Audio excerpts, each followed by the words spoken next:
Welcome to Horrors Yet Unseen, the podcast where we assign each other horror movies to watch and then talk about it so our spouses don't have to listen to us go on and on and on about scary stuff they don't like. I'm Zach. And I'm Steve. Let's talk about some scary movies. By the way, there will absolutely be spoilers in this show. You have been warned.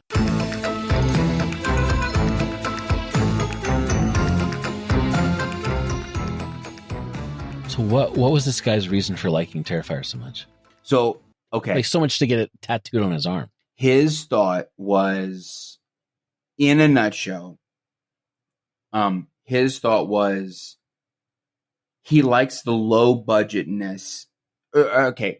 He likes part of the reason why not Friday the 13th, Nightmare on Elm Street, like the original Nightmare on Elm Street is one of his favorite movies, is because of the practical effects and the low budget kind of ness of that movie. The originality of it and all feels more raw maybe or something. Exactly. And he equated that to why he likes the Terrifier. Because the Terrifier is kind of that same low budget, practical effects, imaginative feel.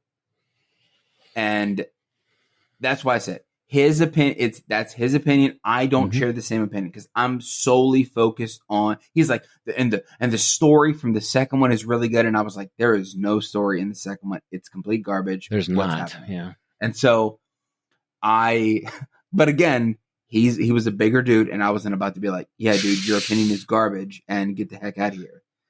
Because I don't want you to beat me up. Like, so I just was listening and a lot of, yeah, okay, and just a lot of that because I was curious. Whenever I run into a Terrifier fan, I do want to find out a little bit of what is it about this that you are like a bug to a light, like you're drawn to it. Because I'm the complete opposite.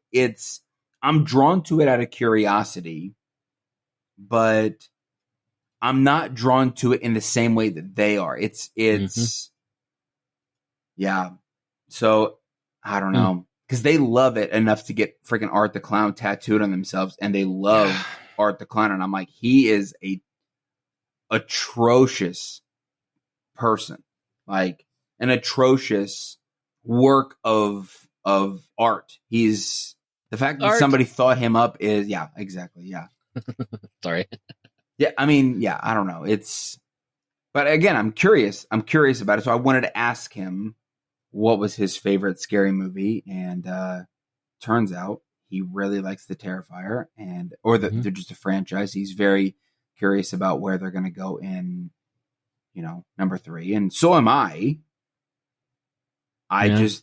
Apparently he's going to be slaughtering children by the Christmas tree. It's going to be really, we're going to have different he and I are going to have different reactions to it because I'm going to be cringe and hit the 10-second skip button a lot. And he's just going to be eyes glued to the television. Like, this is the greatest thing I've ever seen in my life. But again, we can't all be, top shelf kind of people. So, and I say that now that he's not listening to this podcast and I'm not near him. Right. Absolutely. But also he's a person and deserves dignity and blah, blah, blah, whatever. Whatever. No, he doesn't. And also, I'm just kidding. If you actually are listening. Whatever your name is. I forget what his name is. Was this at the race? This was at the race, yes. Yeah. When you're standing in Autograph Alley for like 3 hours on end, you end up talking to complete strangers about just whatever comes to your mind. Wow. Because you're bored standing there in the stupid heat in the sun. Yeah. That didn't sound fun, man. I mean, it was fun getting all the autographs. That was cool. Was it? Yeah. I got to meet NASCAR drivers. Like, it was super cool to me. But, isn't that like meeting like a Uber driver? I mean, it's a person that drives a car for a living, right? Absolutely incredible. Yeah. Yeah, it was exactly that, Steve. Yes. I'm going to and that. Yeah. Uber drivers and NASCAR drivers are completely interchangeable. Yeah. I don't know if you've ever seen any Uber drivers drive at 200 mile an hour. Like, I mean, that's out of hell. Gonna turn left again. Whoa, oh no. Oh gosh. Yeah. Dude, I understand. I'm sorry. I have so much fun just making fun of NASCAR. It's not nice. It's not nice. I also understand that too. It is like the amount of people that I was around and the type of people that I was around this weekend is a wide range. There's a wide range of people. A lot of dudes with no shirts on. A lot of dudes with no shirts on who desperately needed a shirt. Yeah. Because it was hot. I mean, right? It was like no, just because. Oh my gosh, dude! More of a person than you'd like to see. It's more of a person than there should be. Like, right. And I'm not, again, no fat shame, but also take the Twinkie out your mouth, bro. Like, I'm sorry, dude. I'm sorry. But I say that as a fellow tubby guy. Like, I'm trying. That's why I'm having water instead of a beer right now, because I'm freaking intermittent fasting. Anyway, but yeah, there was a lot of interesting people to, I mean, there was a dude in like a United States, dyed, like it looked like the flag, but it was overalls. But the overalls, and they were short, like shorts overalls. Okay. And because pant overalls would have been like, is 85 degrees outside. Like, dude, holy cow. But it was, they had like the American flag like dyed on them. Mm-hmm. And he was not wearing a shirt. And they did not entirely fit him. Like, you know how on the hips, the buttons, there are buttons that kind of button together. Mm-hmm. There were no buttons. Oh boy. Mm-hmm. So the V was right at his, like where his underline or underwear line would be. And I did not see was he going commando? I did not see any underwear line. And I looked at my buddy Doug and I was like, dude, what's the over under on that guy not wearing any underpants? Like going full commando in these overalls. Again, I don't mind if you go full commando, but I don't need to know that you're going full commando. Oh, it was wild, dude. It was wild. Again, that's just a sample of some of the people. Super nice people. A lot of those people were super great. A lot of them were just completely plastered. They're fine people on both sides. That makes me uncomfortable to say that because you know why, and you know why, Steve. You did it. Yeah. Sorry. And to some degree, there are, but I don't want to say that, like, because anyway, we need to get out of. I'm going to dig myself out of that hole. That you're trying to bury me in. It's friggin' Pet Cemetery over here all over again. Sour ground that you're burying me in. Right. Yeah, but I had a ton of fun. I went to the NASCAR race. I would encourage anybody to go. Honestly, it was a ton of fun. Yeah. I tried Busch Light Peach for the first time, and that might be one of the best beers I've ever had in my life. And I'm going to say that and stand by it. You lost me at Busch. I know. I understand. I said the same thing about... I'm a snooty microbrew person who lives in Fort Collins, Colorado. I mean... Yeah, I understand. Don't be creepy. Friggin' snobbish over here. But there's a colleague that I have at work, and he loves Busch Light. And I'm like, dude, there's better beers out there. You can I know. I used to work with a gal who had to have Michelob Ultra. I'm like, I can go pee in a jar for you. And be better. I don't know that, but I would like to see you switch out her solo cup. Is all I'm saying. In a non-workplace setting, so it's not, there's no HR involved, maybe. I don't know. I don't know what the lines are. Where are the lines? I don't know. I don't either. So, also, it's just a joke. I'm just joking. I don't actually mean switching out your female coworker's solo cup with pee-pee. No, this. But I said that to him. Like, dude, how can you like this? Like, there's so many other beers, like better beers out there. And he's like, dude, you don't understand. So when I text my work group while I was at the race, hey, I just had a Busch Light Peach and it friggin' is changing my life. he messaged back and was like, "Welcome to the club. You now understand. You understand." He goes, "Also, bring a couple 24 packs to work when you come." What? And I'm like, "That's awesome." Yeah, that's the sales team I work with. Is like, "Hey, let's sell vibrators and drink beer while we're doing it. And I'm going to let you take that for whatever you think I said and not explain to you the specific vibrators that I do sell." Yeah. Also, any beer that comes in 24 packs, I just can't. Yeah, man, it's the cube. Yeah, rock the cube. So stupid. I love it. It's 90s as I'll get out, and I love it. Anyway, I'm here for it, is all I'm saying. I contain multitudes, yo, at the end of the day. Because I can like an IPA that is handcrafted by, small English children, and also, the best German beer in the world. The best German beer in the world, and also Busch Light Peach. It was also 85 degrees outside, and it just hit. Well, okay, yeah, I could if it's hot outside, the draft beer, the coldness of that draft beer, because it didn't come in a can or a bottle. It was on tap, and that coldness hit at 85 degrees. I could see myself mowing the lawn, full redneck, no shirt, just American flag overalls, hips busting out of the overalls, exactly, commando, and then dad socks on with the New Balances, and then coming in after mowing the lawn and cracking open a nice cold Busch. Wow. This podcast is sponsored by Busch Light. If you're listening, Busch Light, please send me some Busch Light Peach for free. I love you.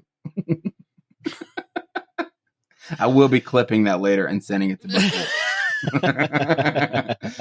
Shameless plug, yay!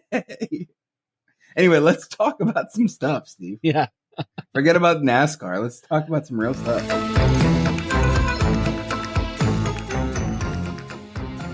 Dude, what'd you watch this week? What did you watch this week? Nothing. I went to a NASCAR race, dude. I didn't watch anything. All right, well, I got a list. So after we had our recording last week, and did I mention Gerald's game last time? No. I don't think I did. I watched Gerald's game.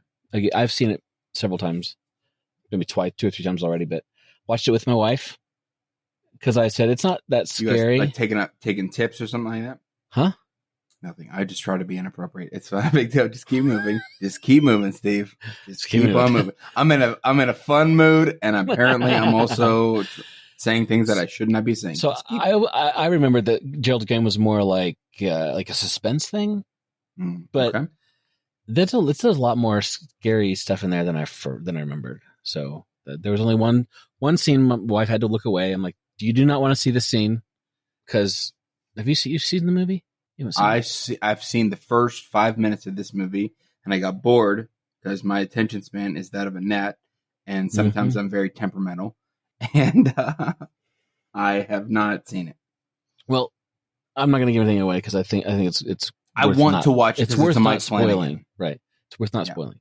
But there's one point where a gross thing happens, and I'm like, don't look, and she didn't look, and then she looked up at the wrong time and saw it, and she was like, oh, she kind of like got lightheaded. Yeah. Poor woman. Anyway, then I rewatched The House That Jack Built. Cool. After our podcast, and I had forgotten how much philosophy is in that movie. So much. The whole movie is philosophical. Yeah, it really is. And I totally had forgotten how they just like philosophize for quite a while between the kills. Yeah. And then I watched I Am the Pretty Thing That Lives in the House. I mean, okay. Because, I relate to that. I was just about to say, yeah, I understand. Which is on Netflix. And you are the pretty thing that lives in the house. And it was actually pretty darn good. Okay. Not like fantastic, but it's like a really super low key it's Osgood Perkins, which is why I watched it. The guy who directed Longlegs. Okay. So I thought I'm going to watch his stuff. And so it's a really, really well done movie, but it's kind of slow. It's very, very slow burn. And some people said that the ending didn't really like do it for them. So it's not everybody's style, and then I also watched The Cell. Ooh, I've wanted to watch this. It's on my list. I think it might be on my October list. It is one of the most visually amazing movies I've ever seen. I'd forgotten how. Is that Wes Craven? No. Who is that? It is directed by Tarsem Singh. Oh, man, I could. Oh, it's a Stephen King novel. That's what I'm thinking. It's not Wes Craven. I'm thinking of Stephen King. Oh yeah, right. The Cell this is the one with J-Lo. Right. And Vince Vaughn not Willem Dafoe. It's Vincent D'Onofrio. Vincent D'Onofrio. Yep. Yeah. Yep. Sugar Water. Yeah. Exactly. Actually, so that's what made me think of it, because you mentioned the Sugar Water thing from the House of Jack built. Yeah. No. Yeah. Sugar Water from Men in Black reference. Yeah. Right. Yeah. Anyway, whenever she's inside this dude's mind, it is just visually stunning.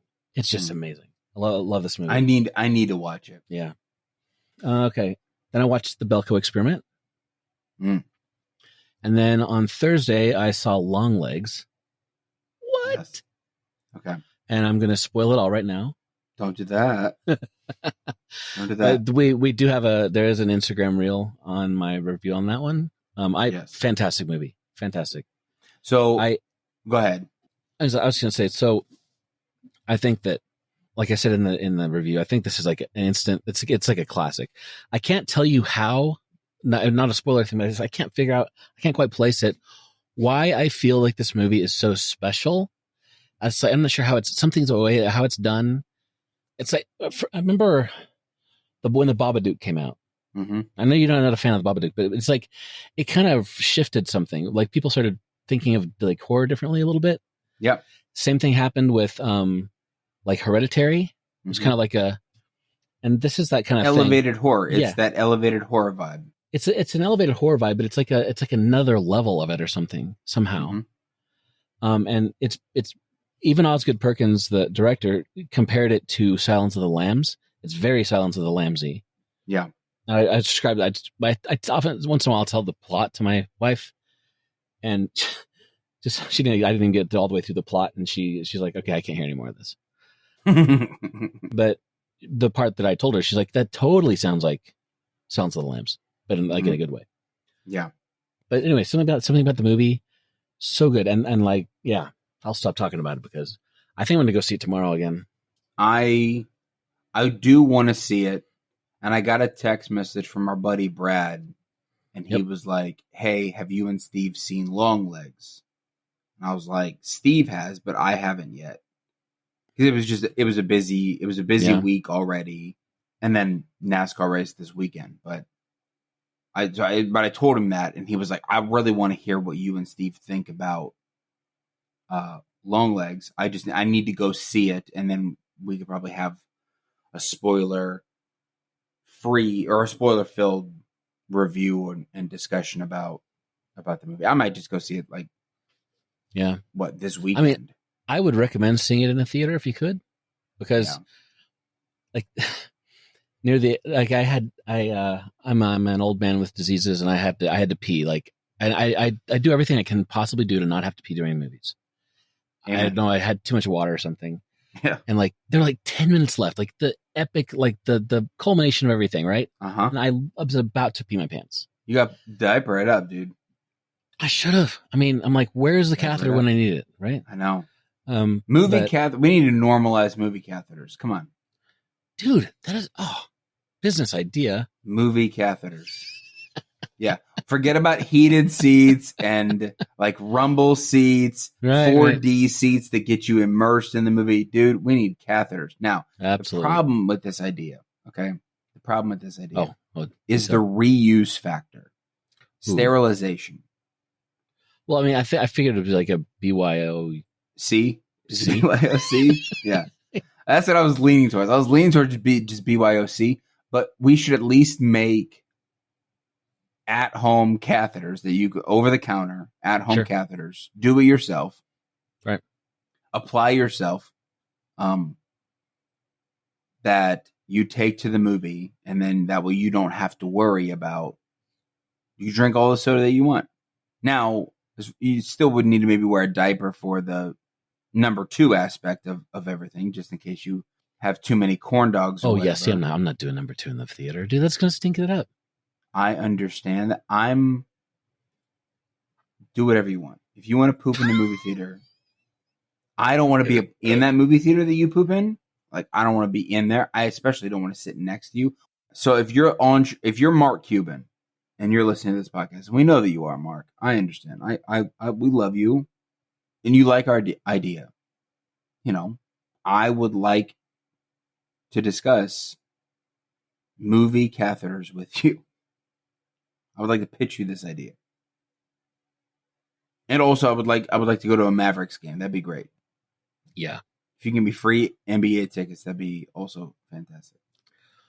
Well, so anyway, as I was saying, I had to get up and pee. Yeah. All that was a complete rabbit. Oh gosh. Like, luckily, I was like it was a small theater, and it was actually full, almost completely full, which was like the first. I mean, the marketing they did a good job with, because most of the horror movies I've seen this year, it's been like me and like 2 other people in the theater. Yeah. But this was almost full. Anyway, I ran out, and the bathroom was right next door to the theater, which never happens. It's usually like I have to like hike like 200 yards. You know, I ran back in, and it was almost over, so I stood kind of in the side, like the side aisle, so I didn't want to like bother everybody. Mm-hmm. And there was a guy at the front, near the front row, who had been like kind of talking back to the movie the whole time, like in a not an annoying way, but kind of in a funny way. Like, it's always annoying. I could tell he was, to me. I'm an old man about it. Well, it was just enough that it was he was like, no, that kind of thing. Okay, he's just reacting. Reacting, not talking back to the movie. But he got up, and he left because of stuff that was happening near the end, and he came back in, and he left again, and he came back in. Yeah. And he's just standing there next to me, and something happened near the end, something seriously big. And he goes, "Whoa, did you see that?" And I'm like, "Yeah, I did." Yeah. Did you see that? Saying that to another person in the movie theater is a wild thing. Like, yeah, we're all looking at this giant screen, dude. Like, yeah. And there were a few people who left, like, had a look on their face like, I can't handle this. Oh, wow. The movie I think it has been slightly overhyped. I don't think it's the scariest thing in the world. It's not the scariest thing you've ever seen, right? No, kidding. It's been overhyped, but it's still probably pretty correctly hyped. It's on some levels. Yeah. So it's still a pretty darn good thing. One of the best things I've seen all year, for sure. That's good. All right, I'm going to introduce you to something. Okay. And all of our listeners. It's called RunPee. RUNPEE. Look it up in your app store. Okay. It's called RunPee. It looks like one of those movie markers that you snap down. No? Movie markers. Like a movie marker. Yeah. I don't know what a movie marker is. Where you're like, take one, and you snap it down. Oh, like, okay, yeah. Like, okay, yeah. Go ahead. Yeah. I don't know what they're called. I just called it a marker because everybody says Mark 1 or Mark. Right. Yeah. The snappy thing. Yeah, the little snappy thing. And it says RunPee in white and yellow font across the movie marker. And clapperboard. Yeah, I will. Yeah. Go ahead. So this app is fan run, and basically what it does is it tells you when to go pee in the movie, so you're not missing any important plot points. And then it has a timer attached to it. So, like, hey, if you want to go during option A, you have 2 minutes to do that. And here's what happened during those 2 minutes. No. So you didn't really miss anything, quote unquote. It's really helpful. And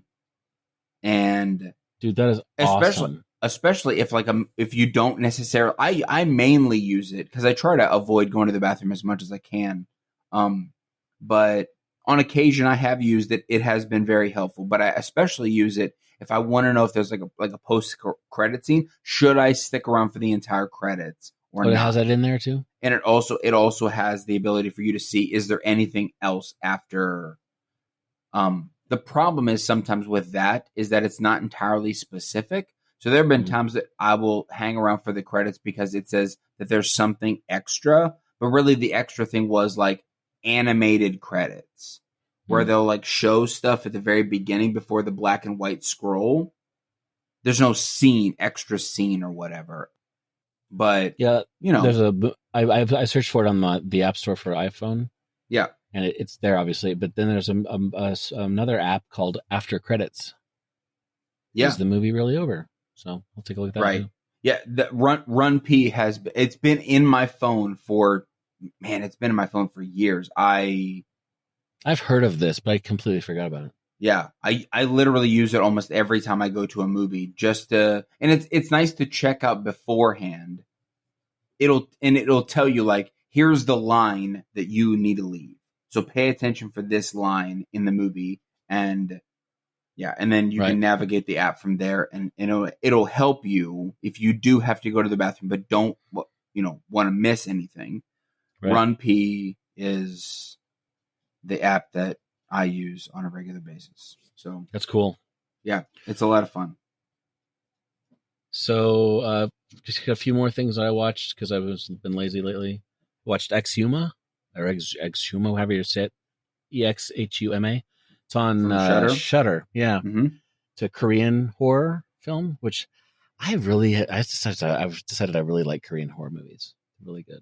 You just have to read them because I don't speak Korean. And they're also the most depressing horror. Yeah, they can be pretty depressing and pretty rough. If that tracks, Steve, that you would like Korean.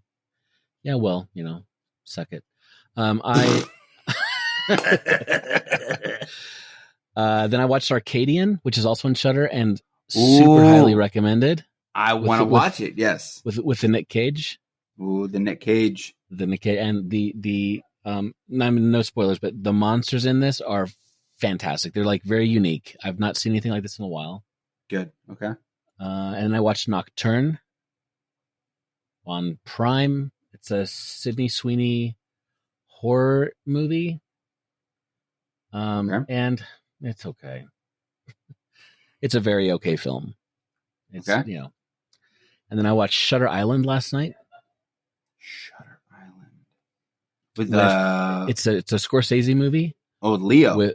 With Leo and the Hulk. Oh, and Mark Ruffalo. Yeah. And dude, seriously good movie. Very good movie. I've never seen it. I watch it. It's on my list. Yeah. Yeah. And then today I decided I was having too happy of a day on my day off, so I decided to watch The Coffee Table. Steve, you heard of this? I've heard about this movie. I'm never going to watch it. I need you to spoil it for me right now. Please don't ever, ever, ever, ever watch this movie. Okay. I have one question. Yes. At least initially. Why is this the most... what is it about this movie that is the most disturbing? And I'm talking about the scene. Whatever that scene is. Tell me... I'm not... So everybody... Because everybody's very vague about it. Everybody's just like, oh, well, you need to watch it because of this particular scene. And I'm like, tell me what the scene is and knock it off.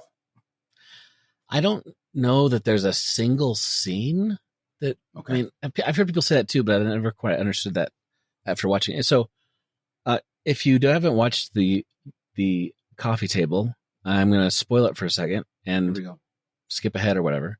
Right. But it's about this family who they just have a baby, brand new baby, and he wants to buy this coffee table it's like the ugliest freaking table in the world. Okay. And it's got a glass top, like a free floating glass top. Mm-hmm. That's supposed to be unbreakable, Okay. And he puts together the thing, and it's not quite put together. It's kind of wobbly. He's waiting for another part. She goes to the store for some time by herself leaves the baby at home. He's like, playing with the baby. He goes in the other room and doesn't show anything, but you hear this crash. And what happened is something happened. It's very unclear exactly what. The tabletop shattered and cut the baby's head off. What? Yeah, and you don't see that. It kind of shows it. Like, it shows the aftermath, and there's like blood everywhere, and he tries to clean it up, but the head has rolled underneath one of the chairs. Oh, no, dude. I'm laughing at that. That's so psychotic of me to laugh at. It's an uncomfortable laugh. It's okay. It's okay. But look, I'm just thinking about, like, okay, you're innocent. What a conundrum. You're right. So just he can't hanging out at the house with the kid, and you go in the other room for some juice, right? And oopsie daisy. I think he probably set the baby on the table, and it crashed and broke or something.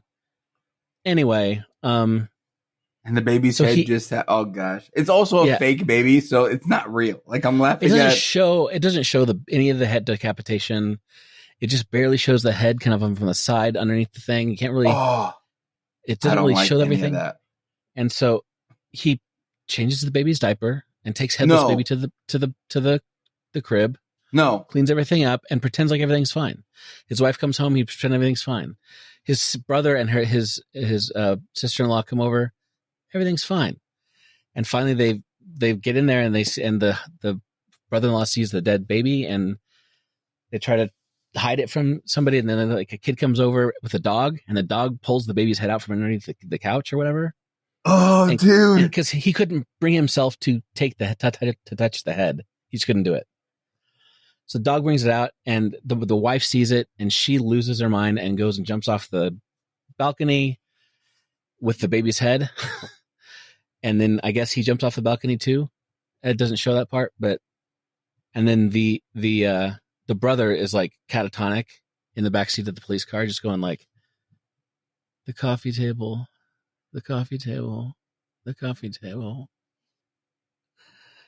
End of movie. Holy smokes. So it's pretty, I wouldn't say it's the most unsettling movie I've ever seen, but it's on the list. Wow. But it's the most depressing freaking thing I've seen in a long time. So I'm not going to watch it. Please don't watch it. I think I'm going to stay away from that one. It's not worth it. It's not worth you got my attention with it, and I'm good. Yeah. I'm good. Sorry, I probably told you too much. No, you told me exactly what I wanted to hear. You told me exactly what I wanted to hear. Yeah, but that's all. Because I'm never going to watch this movie. Because it was touted as this incredibly scary thing, and people talk. I've seen a bunch of TikToks, people talking about it. The movie in general just didn't interest me. Like, I watched the trailer and was kind of like, this doesn't really interest me. At least right now, it didn't interest me, so I'm okay with you spoiling it. I might still watch it, but it's one of those movies that's not quite a horror movie. I mean, it's like the whole situation is very unsettling, but I think it really probably should be classed as a drama, like a very, very sad drama. It's a baby decapitation, so that's pretty horrific. I know, but I mean, it's kind of one of those. Where's the line between? It's at baby decapitation. That's the line. That's the line, Steve. I wanted to clear the air. Okay, well, thankfully they don't actually show the decapitated baby or the head really clearly. But now, when you went on didthedogdie.com, I forgot to do that. Does it have a section for did the baby die? I'm sure it does. If it has, did the Achilles tendon get cut? It probably has. Did the baby die? Does a kid die? Yeah. Well, let me just look up the movie. The coffee table. He set down on top of the coffee table and then went into the other room. I don't know. I can't quite tell. What kind of freaking dad is that? Well, he was in the room with the baby the whole time, and I can't tell. It's like you don't see what happens, and he never explains it. So time out. He was in the room when the baby's head got decapitated? Yeah. So I don't know if he I thought you said he set the baby down and then went in the other room. The camera followed him, and then you heard this shatter. No, so he was carrying the baby the entire time. And it's like it's kind of panning around watching him walk around the house. But then the camera stays like in the kitchen, and he takes the baby, walks around the corner into the living room, and you hear this crash, and then like the baby stops crying, and you don't know what happened. And then it shows the baby like kind of on all these blankets and stuff, and there's blood everywhere, so it doesn't really show the baby or anything. But then there's blood all over the glass, so it's unclear what happened to cause that to kill the baby. But yeah, it's called bad parenting, is what it is. So, coffee table. Does the dog die? No. The dog does not die in this movie. No. No animals were harmed in the making of this movie. Is there decapitation? Is that real? Is that a real topic? Yeah. It says And off the screen, answer but is yes. aftermath is shown. Yeah. And then does a head get squashed? What in the world? Listen, sometimes heads get squashed. Is one of Does my the kid problems. die? Is one of my problems with In a Violent Nature. I did not like that scene. I clearly got a real problem with this movie. Anyway, it's gross. Gross. Yeah. Okay. Well, sorry if we ruined everyone's lunch. Yeah, they know what they're getting into. The Kappa was dictated, and I mean, this is not like the warm and fuzzy Disney podcast for kids. This is suck it up and act your age. I think I'm on the wrong podcast. I will see you later, Steve. So along these lines, I keep hearing people in the horror community talking about rating kills. Okay. Yeah. That bothers me. I don't know why. Then let's pull up a chair on the couch, or pull up a seat on the couch, and let's therapize this for a second. It's therapy with Zach. It's therapy with Zach. It's therapy with Zach. Well, let's therapize why you think it's okay to rate kills. Okay. Because some kills are better than others. That's why. Some kills are like, oh, that was awesome. And other kills are like, why did that happen? Well, so I'm not judging here. You can be you look like you're judging a little bit. I can look at your face and it's got that squint. Like, I'm curious. Okay. I guess it's something in me is like I'm having a hard time squaring the concept of people dying and me getting enjoyment out of it. Steve, we have a horror podcast. That's our entire livelihood is right here. Like, I guess so. Yeah. Get on board. Maybe I'm just. Maybe lose your humanity. You lose. Oh my gosh! I had a stroke. Lose your humanity. Just a little bit, Steve. Just maybe that's my problem. I'm trying to be too much of a human. You just told me. You mean to tell me for a second, Steve, that you just was perfectly fine with telling me about a baby getting decapitated? I didn't enjoy it. I'm not like that was awesome when the baby got decapitated. That was so cool. Okay, we would have a very different conversation if you said that. Yeah. So, but there are some kills I think that are. There are some kills that are incredibly gratifying. Maybe because the bad guy is finally getting it, right? Like in shoot, what the heck was that movie? Army of the Dead on Netflix. Have you ever seen that movie? Yeah. Mm-hmm. Okay. So there's that bad guy who basically turns on everybody else and then later on gets eaten by that zombie tiger. Mm-hmm.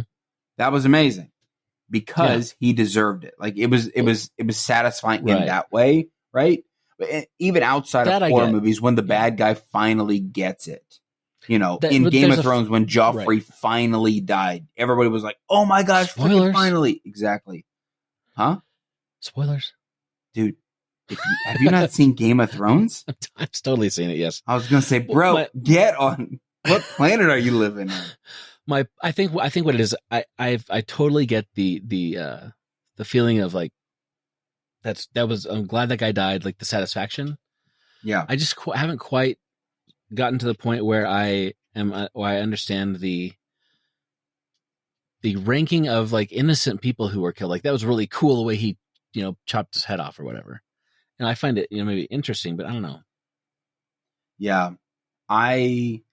It's an incredibly subjective kind of thing, but I think none of the kills are coming to my mind. I think that's part of the reason why maybe I like 80s horror movies. Yeah. Like some of the kills in Nightmare on Elm Street are incredibly inventive. Mm-hmm. Like the ways that Freddy manifests, yeah, it's true, are incredible. Like when his tongue comes out of the phone and like licks that person's mouth, amazing. It's amazing because somebody thought of that and went, dude, we gotta freaking do that. We gotta do that. It's amazing. Then the way that people die, like the way that Johnny Depp died in the original was like he just kind of got sucked through the bed and then all of a sudden all of the blood was all over the ceiling. Incredibly inventive. But yeah, I mean there are some kills that just kind of hit me. It's like a mixture of satisfaction and inventiveness. I need to search a little deeper into why I think that there are some kills that are gratifying. Or some kills that are, I don't know what the word is, satisfying, or I think it's all. There's also the shock factor, right? Like how somebody died, and yeah, not every kill is like that, but every now and then there will be that one kind of comes along, and I'm like, it's so shocking and just whoa, holy crap, that it just kind of takes it kind of makes you pause the movie and go, holy smokes, what the heck just happened? Yeah, and I think one thing I like about horror movies is there's more of a option, more possibility for there to be moments like that, like what, like surprise, like genuine shock and surprise, and you don't get that from like a Marvel movie very much. Or well, the Marvel movies are trying to go for something specifically different. Like sure, they're not going for that. Yeah. I mean, I guess my little dopamine starved brain, I like the hit of what? No way, what? Yeah. So, but yeah, I don't know. I need to figure that kind of stuff out because, and I need to also like make my own personal list. This is something that I have wanted to do while we kind of watch horror movies. Is like, are there any interesting kills during this movie? And then maybe rank them in comparison to the next good kill. But rank them on what scales? That's what I have to figure out. It's completely subjective. Like, okay, I don't think it was a good kill for like that, like the scene in A Violent Nature. Yeah, the yoga thing. Did not have best kill to me. It did not have best kill to me because my personal view is completely tainted by the fact that she gave up. She could have lived. Right. She could have lived. I'll take that to the freaking grave. But then there are other kills that, and I'm completely blanking on any of them. I need to start making a list. I think it would be fun to add to. Are you talking like kills across movies or just all within? Yeah, I think it'd be fun to add that to our podcast. Like, was there any interesting kills this week in any of the movies that we watched? And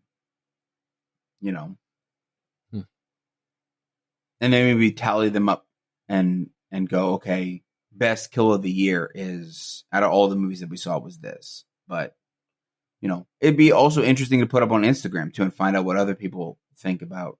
Maybe it's one of those things I just need to get over, but it still bothers me. It's like, I don't know, something about like, I don't know.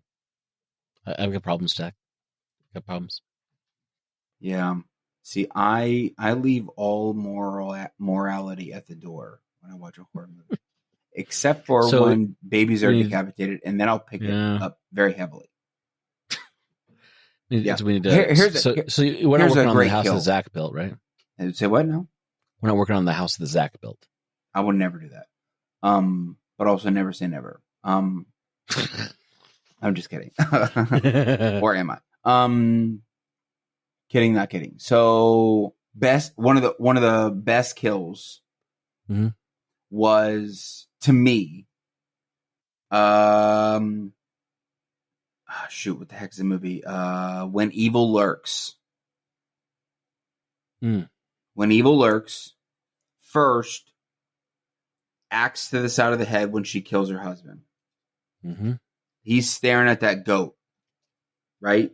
And she goes, and it's shocking because she kind of disappears behind him a little bit. You know that she's going to go get the axe because he says, "Go get the axe," and you know, but she kind of disappears, and then the camera hones in on both him and the goat staring at each other, and you kind of forgot for a moment that she existed. Yep. And then, wham! Axe to the side of the face. And I was like, oh, crap. And then her got down on her knees and smacked herself in the face with the axe. You know, 2. Both of those kills, best kills of the movie. Yeah. I agree. Because there's a shock to them. You just you got immersed in the movie, forgot kind of what was happening, and then... But there is an X factor about it, an indefinable quality that is hard to articulate. I get you. For you, you're never going to cross that because you're the most moral person and upstanding citizen that's ever lived. And apparently you just... Well, I'm glad that you understand ethical that. And, yeah. Also the most judgmental person we've ever had on this podcast. Anyway, go ahead. Oh, dude. I'm just judging kidding. me? I'm just kidding. You're judging me saying I'm judgmental. You see the irony here? There's no irony. I'm clearly judging you as you're judging me. It's called an eye for an eye. Okay? Can we move on to the movies that we picked, Zach? I mean, if you'd like. I would like. Okay, Steve.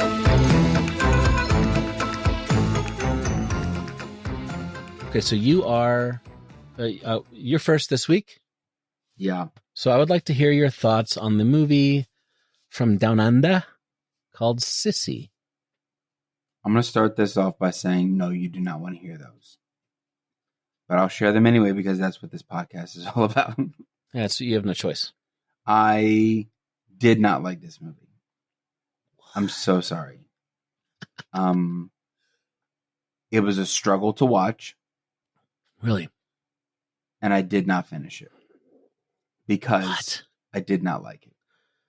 And Really? I feel some kind of way about not finishing it. I feel like I let you down, and I'm super sorry about that. But also, I couldn't take it anymore. It was That bad? I didn't like it. Okay, and I think that it was the characters. I couldn't get behind these. Man, I couldn't. I just simply couldn't get behind liking any of the characters. They were all just giant douchebags. Like every character was, I don't know. I shouldn't say every character. I should say that Cecilia did not give me this Sissy? vibe. Right. Yes. She did not give me this vibe. The vibe that I got from her was more, she just wasn't that interesting. Her character development did not draw me into liking her or thinking that she was worth continuing to root for or watch. How far did you get? I'm curious. Incredibly subjective. This is incredibly subjective. I got halfway. Okay. I got halfway through the movie before I could not watch it. And that's my policy. My policy is halfway through the movie. Had she killed anybody yet? That's a great question. I don't remember. Okay, I also watched this movie on like a full week ago, and a lot's happened since then. So, okay, right. I think you missed the good part. I probably did, but that's the thing. Like, part of me, you're right. There is a lot of lead up in this movie. I forgot about that. Right, and so I'm sure that if I did pick it back up, maybe on another day, and pick it back up where I left off, the end of the middle and end of the second act and all of the third act is probably going to be the majority of. Yeah, but it was the way that the story was told in that first act that was so boring to me. It was not interesting. And literally at one point, I paused the movie and just went, I don't like this. I don't like this. I think that the trailer is interesting. But the story just lacked a shine and a pizzazz and I don't know. I think that it probably could have been written better, but I literally took no notes for this movie. I want you to give it another shot because I sat through Motel Hell for you. Well, that's also true. This is why I feel bad. This is exactly, we're talking about it now. It's why I feel bad because I've made you sit through some real stinkers, dude. Halfway through this movie, the switch flips. Okay. Like almost completely. So I literally didn't make it to the switch flipping. Right. Like the reason that they are so unlikable. You're right. All the characters are like, oh, please just die. Because she ends up killing everybody. Spoiler alert. Yeah, but you're not spoiling anything at this point. I don't. She's like so psychotic, and her obsession with like being liked on like Instagram or whatever she's on, and the way that she gets away with it at the end, it's really great.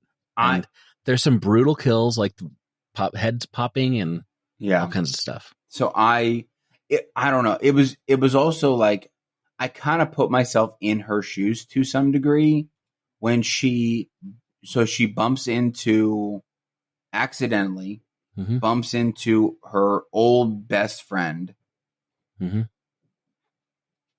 like elementary, and then clearly doesn't want to have bumped into them and tries to get out of it, and then all of a sudden it's like, I don't know. It just she's so freaking lonely. It felt weird to me that she bumps into her best friend. Her best friend invites her to her wedding. She clearly doesn't want to talk to her best friend or former best friend, but then she ends up going and then gets invited to the bachelorette party or whatever it was. It might not have been the wedding. It might have just been like it was an engagement party. Yeah. And then she goes to her friend you find out later, her friend was drunk and didn't realize she invited her to the hens weekend, they called it, like the bachelorette weekend. Yeah. And but she realizes that by that time that she's so freaking lonely because she's got like hundreds of thousands of followers on Instagram, but she has no friends. So she's like, I'm going to go here to make friends.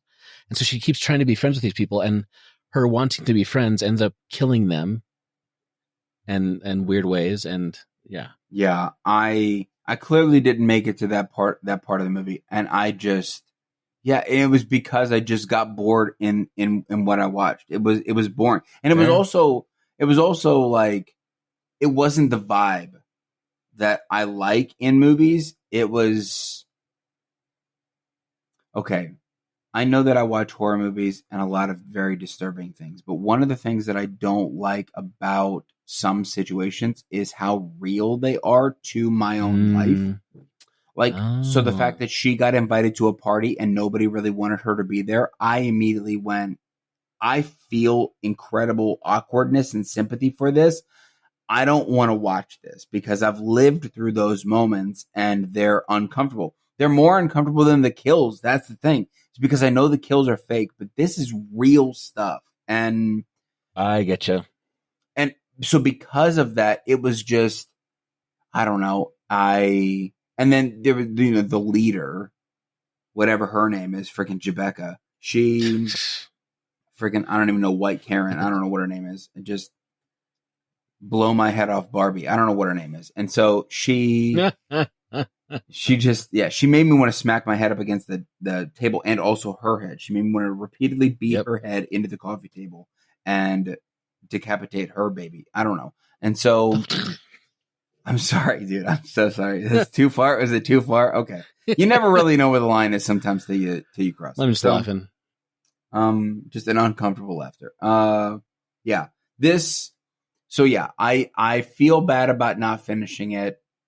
Clearly, I didn't give it as much of a college try as you wanted me to. I'm so sorry. I feel bad about it. You should. Yeah. Well, thanks for understanding. As long as you feel a lot of shame and thanks for completely understanding. Self-loathing. I feel better. Screw you too, dude. Okay, so I tried. Okay, I tried. Well, I didn't entirely try. I'm going to be honest with you. Okay, so I know you didn't. So for what it's worth, I like for the listeners out there, I really liked the movie. My wife really liked the movie. And, what did you rate it? 4.5. 4.5. So clearly there's more redeeming qualities. Fantastic. And yeah. Okay. Yeah. But so on the line of like you connected with it a little too much. I've talked to people who have, like one friend of mine, he will not watch The Office because it's so awkward humor. He cannot watch it because he's like, I feel awkward all my time, all my entire life. I cannot watch that because to me, the awkward situations are just uncomfortable because that's my life. Yeah. And that makes sense. That makes complete sense. Yeah. So, I mean, I totally understand that. And so that was just one aspect of this. There was the character development I didn't entirely like. There was some lack of explanation and lack of motivation that I saw and I didn't entirely like. But yeah, there was just a lack of storytelling in the very beginning that I don't know. I needed something. I needed something else in Act 1 to really draw me in because I started the movie not really caring about anybody, and that continued. And the fact that continued, I was like, if I don't care about these people, then what is the point of me watching this movie? Right. There's not a lot of plot at the beginning. You're right. It's more like kind of character development, and it's a bit slow. The goal is to get them all in the same location, but how they got them all there didn't entirely make sense to me. And there was just a lack of depth and a lack of explanation. Yeah. And that bored me. I once it gets into it, it makes more sense because they had to get them there, but still have her the complete odd one out. Right. Yeah. So, yeah. So give it a shot. Give it another shot. I'm gonna give it a round 2. Just like 10 seconds, skip it until people start dying. Okay. Yeah. Yeah. But also, the scene at the table was uncomfortable. Oh, it was so freaking uncomfortable. And that's the point. The point is that it's uncomfortable, especially since they're like, oh, well, you're basically like when they were like, how much money do you make? And she's like, I don't really feel comfortable talking about it. And they're like, oh, well, that's private, blah, blah, blah. And the one guy was like, it's not private. You're benefiting off of other people's pain. You should. And I was like, shut the F up. Shut up. Right? I'm going to beat your head in with a baseball bat. Shut up, dude. Like, because I totally don't feel bad for any of the people that died in this movie. Okay. So, well, then I might have best kills for next week if I watch this movie. Well, and you might have a lot of satisfaction from when these people die. That's what I'm saying. I might have some best kills. So I might be like, every one of them deserved to die. Yeah, I hated them all so much. I hated them all. I do. It was. I mean, she stood up there. She's about to present this present of the time capsule, and the fact that she had to be like, "Hello, I'm here," and she had to be like, "Hey," like, Sorry if that scared anybody, but also it's this horror podcast. Not sorry, but. Like the fact that she had to be like, because they're just talking. Yeah. They're all talking on the couch to themselves. And she's like, excuse me, I would like to talk to everybody. And they're just completely douching out and just. Yeah. And then she snapped at them and they're like, oh, what do you want to talk to us about? Why are you interrupting us? And I'm like, freaking little snappy what's it? I didn't like that. And. But that's what the movie was going for, and I apparently just missed the boat on. That's right. On the end of the movie. So anyway, my apologies to everybody. Steve, what movie did you watch? I would give the first half of this movie a freaking 0 stars because it was boring. Okay. But I'm also too close to it, so I get it. Yeah, you're too close to it. So.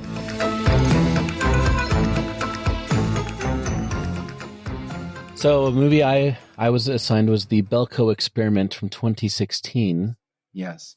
Not that the date matters because there's no other movie that has the word Belko in it. So. Yeah. Here are my thoughts. Well, first of all, rating stuff. Tomatoes 54, audience 40.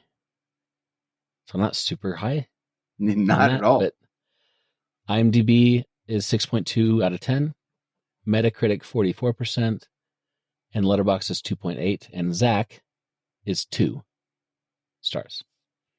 That's an old rating. Okay, I'll be honest. I was going to say, this confused me because I saw 2 stars, and then you're like, I need more of this movie when you assign it to me. Uh-huh. Yeah, that's an old rating. Okay. It's been up since then, possibly. Yeah, it's gone up. And as you mentioned, it was written by James Gunn, who did Guardians of the Galaxy and other stuff. Uh-huh. So, I have thoughts. Do you want to do the recap thing? Go through the movie? You do whatever you want. This is your review, man. Okay, so we open on this start of a workday at Belko, Belko. It's a nonprofit in Bogota, Colombia that helps South American companies find American workers. Mm-hmm. So it's basically a bunch of Americans in this building. There's like 80 of them, and they're coming in, and like something's different. They're not allowing the Colombian nationals in and sending them home, and just the Americans are there. So 80 of them. And throughout like the beginning of it, they're all kind of introduced here, just their faces because names don't matter because everybody dies. Sorry, spoiler. And there's a new worker that we kind of follow in, and we think we're going to follow her the whole time, but not really.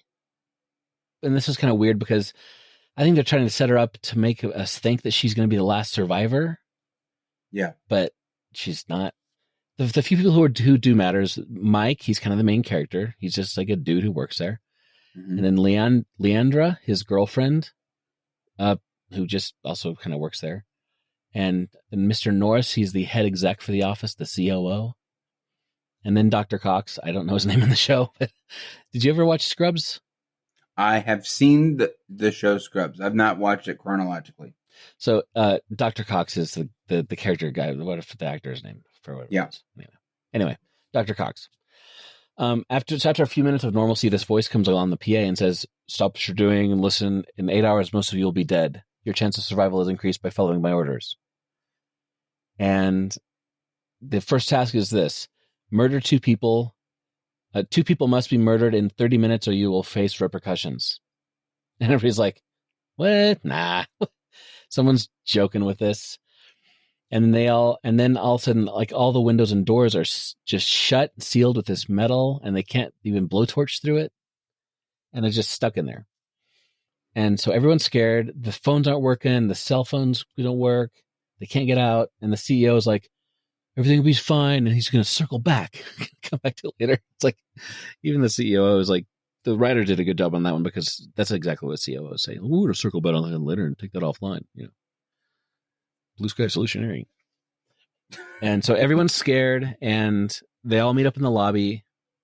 Some of them head to the roof to see if they can see what's going on outside. And they all argue about what to do, or whether it's real or not. And then, of course, there's a stoner guy on the roof. This is a stoner guy who's smoking weed. Yeah. Who explains exactly what's going on. Like nails it. He's like, did you see what we signed when we took this job? It's a psychological experiment. They just want to see how we're going to react. They can do anything they want to us. Yeah. And as he's saying that this is a present from corporate America, like he's thinking the day off, the gal standing next to him like feels her back of her head, and then her back of her head explodes. Just like explodes. And she does not live. She does not live for that. She doesn't live through that? She does not. No, she doesn't live for that. I mean, it's surprising that your head exploding would not, Some people are built different, you know what I mean? So then, like, 3 other people's heads explode, and they think it's a shooter, which is funny because they're inside the people down in the lobby they're inside this metal box, and they're like, the shooter. Yeah. Yeah. Anyway, then they figure out that these little things in their heads that they were told were trackers because for insurance, because they're in Colombia and might get abducted, are actually little bombs that are set off. Of course. And thank you, Elon. Right.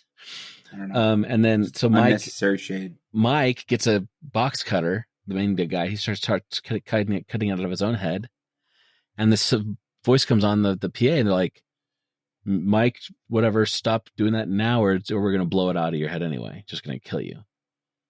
And so he stops. And then they're told that there are 30 more people need to die within 2 hours, or 60 of the 76 of them will die, which is pretty brutal. And then this is the core point of the film. Would you kill other innocent people and to maybe save yourself? That's the question being posed by the movie. So some people want to actually do the killing, like the COO and Dr. Cox and a couple other toxic masculine jerks. They're like, let's start killing people. And Mike, he's like, we're not going to kill people. Like, we just can't make that choice about who's going to die. And he's like, they're not going to let us live past this anyway. We don't have the right to kill innocent people. Right. And they try to get signs on the roof, but that doesn't work because they're threatened with heads blowing up again. And so people start arming themselves, factions form, friends start killing each other. Then they break in and get the guns. The COO forms a gang, basically, and they shuffle everybody back to the lobby. And the COO says something that caught me. He said, this is the only chance we have. We need order. If anyone says a word, that person will eventually, what did he say? Will, unfortunately, get a bullet in their head. I'm like, that is so interesting that he says that they have him say it that way, because this is the only choice we have. We need order. It's exactly the kind of crap that Hitler did, and exactly the same kind of crap that other modern day people are, but other people are. It's like a fascist thing to say. It's like the situation is so dire that we have to have law and order, because without that, we're all going to fall apart. And so what that does is it opens the door for like for anything goes in the name of safety and order. Right. Which goes downhill fast. Yeah. And does with this, because the CEO then decides that he gets to pick who dies. So he's like, anybody over 60, go over here. People without kids, go over here. And they don't quite have enough people. So then he goes to the other group of people just standing around. He's like, you, and lines them up, and they start shooting him in the head, the back of the head. And it's just brutal. I mean, and then the main dude, Mike, almost gets shot, but our supposed survivor from the beginning of the film, she's kind of hiding away, and she shuts off the power to the whole building. And right when he's about to get shot, and everybody goes crazy, and they get brutal, super brutal out of nowhere. And they know that they need 30 kills, and they've got up to 29 kills, and they don't quite hit the 2-hour deadline, and like right at it. And because that, the voice comes on, he's like, we didn't make the cutoff, so we're going to kill 31 more. And then heads just start popping everywhere. And the music, I looked up, it's like Tchaikovsky's like a piano concerto number 2 or something. It's like the music is just so, it's like bizarrely, I don't know, makes it seem kind of like lighthearted. Yeah. But it's so dark with just like random people's heads blowing up. Yeah. They want the contrast. Right, exactly. Between the score and, yeah. Yeah. I mean, it was well done. But so last stage of the game, then later, after those 30 extra people are dead, it comes on and says the last stage of the game, I'm going to notice they call it a game. The person with the most kills will be allowed to live. And then it gets darker. They get really brutally killing each other. Leandra comes across people digging the little bombs out of the heads of the people who could died otherwise, like who got shot or whatever. Then she comes across Dr. Cox, who's brutally cleavering his friend. She's like, that was your friend. And she shoots him in the shoulder, and knocks him down. Then she ends up axing him in the face, like really brutally. And then Survivor lady that we think, or the person we kind of are led to think that she's going to be the person we're going to follow through the whole thing. She's going down an elevator, opens the door. The CEO she pops her in the head. She's gone. And then things happen and Leander dies. And so Mike is sad and he's also very angry. And pretty much the only people left are Mike and the COO. They fight a bunch and Mike knocks down the COO and he bashes him in the head with this big rock or something. Right before he dies, the CEO says, "You didn't change anything." And Mike says, "Neither did you." And then voice comes on the PA. "You're the last living employee of Belko, Mike." And the soldiers come and get him. And he meets the main bad dude who monologues the whole plan. And this is where the movie lost me. Because he's like, "We're part of an international organization of the greatest minds in the world who believe social science must be carried out unfettered. And we've learned so much." I'm like, hold on. Okay, so there's a organization that wants to do social experiments. And they're willing to kill hundreds of people for this. Mm-hmm. That's not science. That's just killing people. There's no controls. There's no, it's just like, it's impossible. It's just, it doesn't track. I don't know. It bothered me. Okay. And he doesn't even know what the experiments are ultimately for. He's just like, well, I know we learned stuff. And he even asks Mike, he's like, "How do you feel in this moment?" It's like, mad? Yeah. And surprise, Mike has grabbed all these explosives from people's heads that he was sitting around. And he has planted them on the people as they've been bringing him into the bad guy's lair. And he jumps up, hits all the switches, except he almost hits his own as well. He doesn't hit his own. And all the heads blow up. I mean, all the explosives blow up and kind of kill the guys. And he hobbles out in the sunset and drops the gun, and the camera slowly pulls away to show that there are lots of screens with this exact thing playing out at the end. Mm-hmm. There's like one person bloodied and standing at the end at outside some other Belko building somewhere in the world. And I counted this. There's 122 locations that they showed. Yeah. And a voice is like, "End of stage 1, proceed with stage 2. And that's the end of the movie.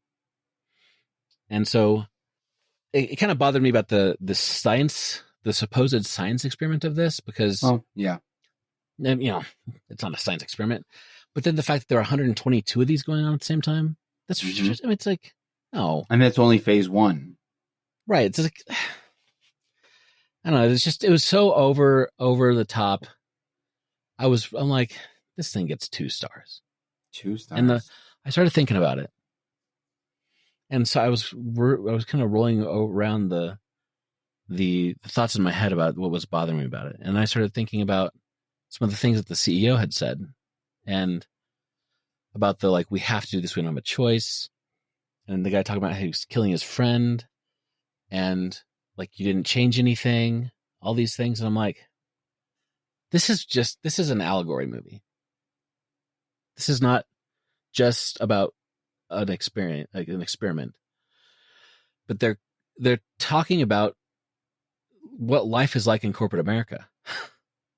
Yeah. And I'm like, holy crap, because they're stuck. Well, I mean, the stoner guy even says it at the beginning.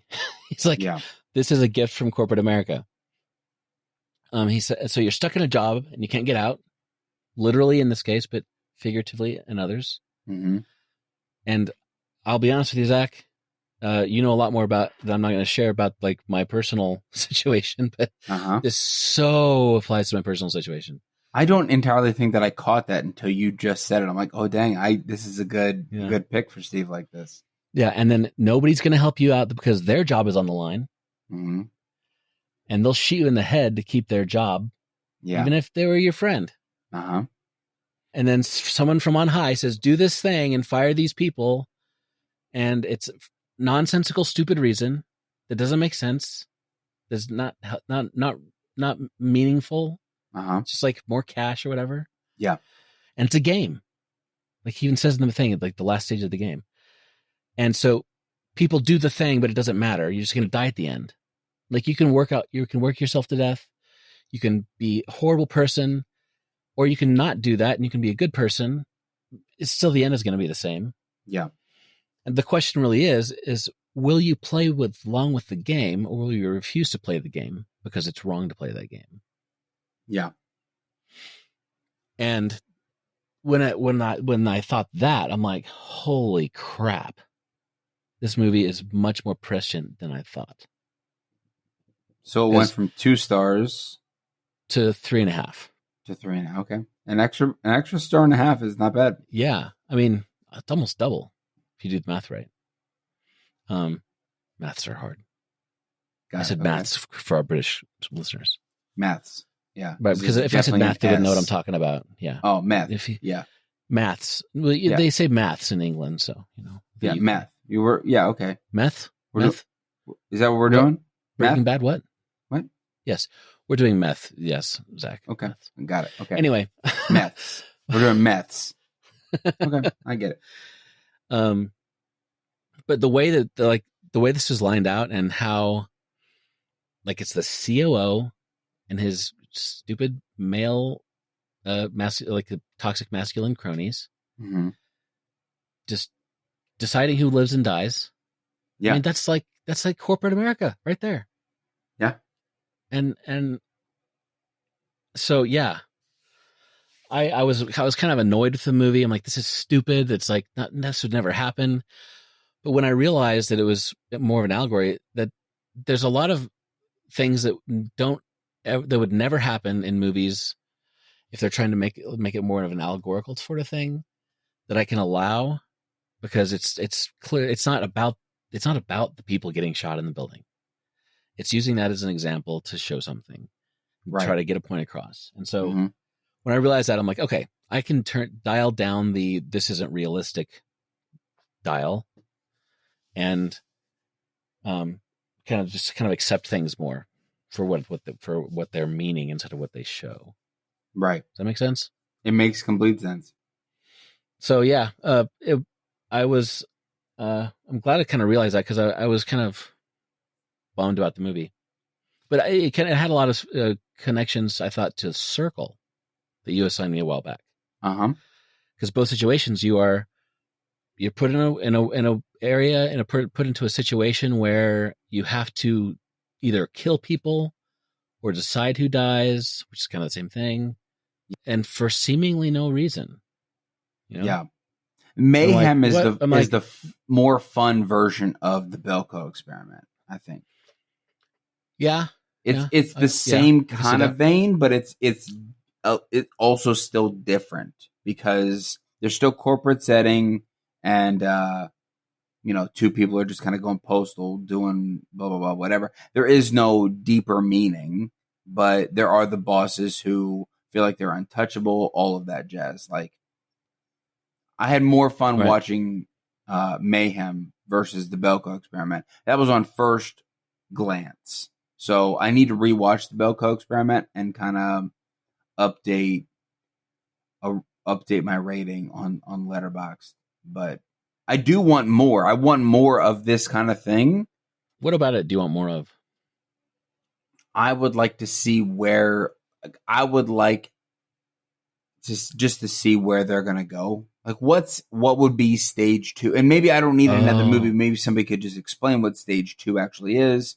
And, like, what is this corporation's larger agenda outside of just the Belko Experiment that they're currently doing? But I don't know. I feel maybe the same kind of way about, part of me feels the same kind of way about Belko Experiment 2, the sequel, as I do about... Is it out? No. Oh, okay. Wanting it as I would want Squid Games Part 2. Like, I just want to see where the story is going. The story was interesting enough that I'm like, yeah, even if the movie's bad, I want to see where we're going to go with this. And, It just so happened that Squid Game is awesome. And so, I want more of that kind of thing. It's the same. It's at the heart of it. It's the same kind of thing. I'm just curious to see where they would take the story next. You left me at a cliffhanger, so let's freaking greenlight another script and let's go. Yeah. So, because I also think that there are good bones to the Belko Experiment. There are things that could have been done better. There are writing choices and dialogue choices that could have been better. Sure. But yeah, I mean, the way it was done was pretty good. I thought, the way they like the surprise of the thing blowing up into the heads. Yeah, it was perfectly timed. Well, so the shock of it was really good. This is another one of those movies. I'm like, is it a horror movie, or is it like just like a thriller?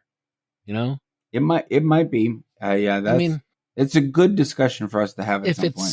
If it scares you, maybe that's enough. It's kind of scary.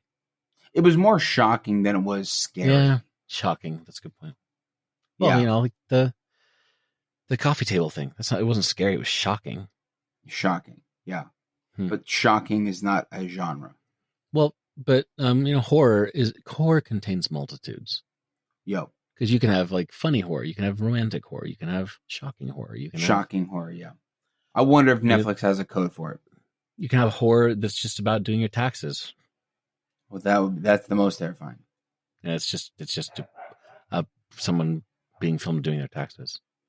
Someone being audited, like that, not having the receipt to back up an expense. Like that's really it. Like you just threw away that receipt yesterday, dude. You had it, and now it's in the garbage. And that's horrific. Realistically horrific horror. And it's not, there's no blood or guts in it at all. You're just going to go to jail for the rest of your life. Or being just constantly in really awkward situations where no one, you don't understand the jokes. Oh my gosh, that's hell, dude. That would be hell. And nobody will talk to you. Oh gosh. Everybody has an inside joke except for you. Oh, right. Man. And when you tell your jokes and nobody laughs. Oh, dang, dude. That's called living in another country, by the way.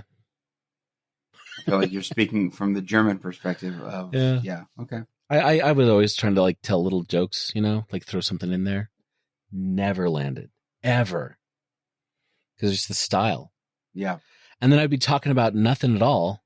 And then I'd say something and there's like huge laughter, uproarious laughter. I'm like, what did I just say? And they're like, oh, is this? I'm like, whatever. Yeah, humor is a very, very culture-dependent thing.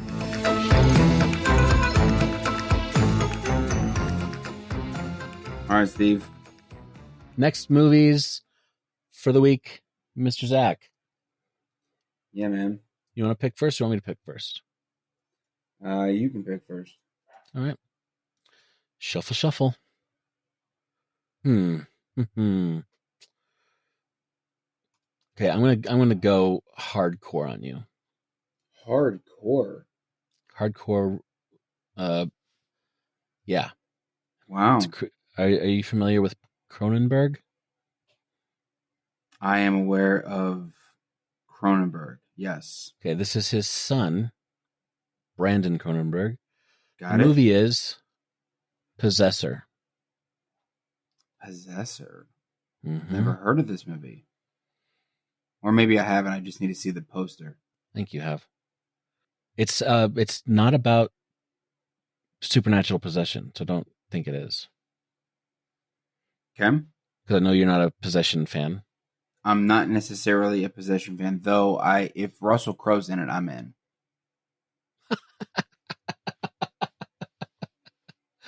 Listen, I'm going to kind of be honest with you. Even though I think it's a complete dog crap movie, I couldn't take my eyes off of it. And I really kind of want to see The Exorcism or whatever that movie's called. That's basically the same movie, but with Russell Crowe. Yeah. Anyway, Possessor. It's on Tubi and elsewhere. But Possessor. Cool. It's not a happy movie. I didn't anticipate it be. You said last time that you were going to give me a break with with Sissy, but that I was going to have to jump back into the fire with something else. So I didn't anticipate this movie being happy. Possessor. So, okay. Yeah. Well, I'm going to spin your wheel here. Let's see what we got going on in the random obscure world. Oh, dude. Okay. It's a classic. An American Werewolf in London. Oh, I've been wanting to watch this one. An American Werewolf in London. Yeah. There you go. Nice.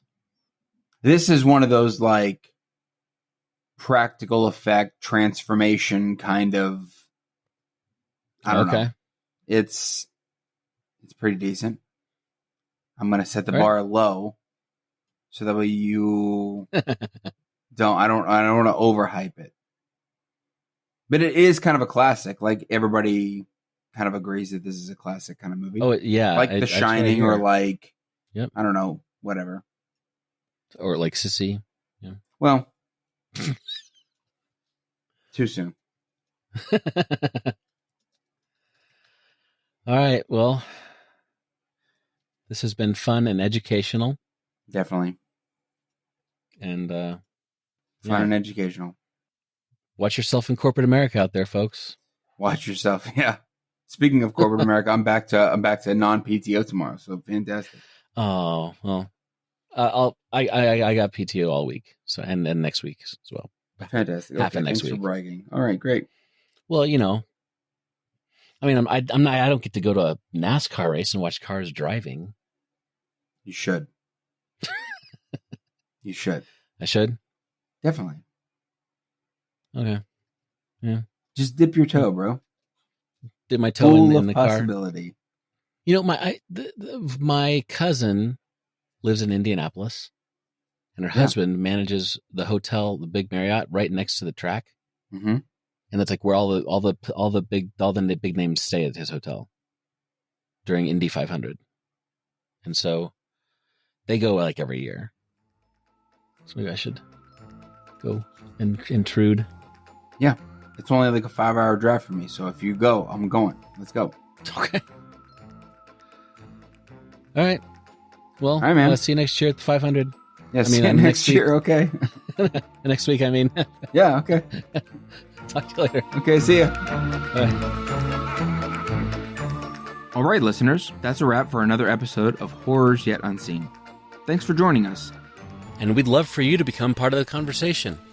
Just drop us a voicemail at 1-216-202-5495 or email us at horrorsyetonunseen@gmail.com. And keep up with the latest by following us on Instagram. That handle is at horrorsyetonunseenpod. We'd also appreciate it if you like and review our show on Apple Podcasts or Spotify. Your support means a lot to us. See you next time.